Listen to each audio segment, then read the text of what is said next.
যাকে অত পছন্দ করছে, এত বেশি ভালোবাসে, তার জন্য নিজের জীবনও ঝুঁকিতে ফেলছে, তার নাকি শুক্রবার বিয়ে, কিন্তু সেই জানে না শুক্রবার, আজ বুধবার, হাতে মাত্র 2 দিন। আমি আর দেরি করিনি, ঠিকানা নিয়ে রওনা দিলাম। প্রায় 12 ঘন্টার পথ পেরিয়ে পৌঁছলাম ওদের বাড়ির কাছে। আজ বৃহস্পতিবার, আর রাতে সমীর গায়ে হলো।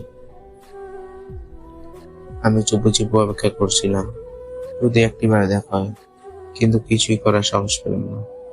শুধু অপেক্ষা করতে থাকলাম, সময় যেন থেমেছিল। ঘড়ির কাঁটা যখন 12টা ছুঁয়েছে, আমি আবার কল দিলাম ওর কাজিনকে। প্রথমবার দিলাম, দ্বিতীয়বার দিলাম, কল ধরছিল না কেন জানি।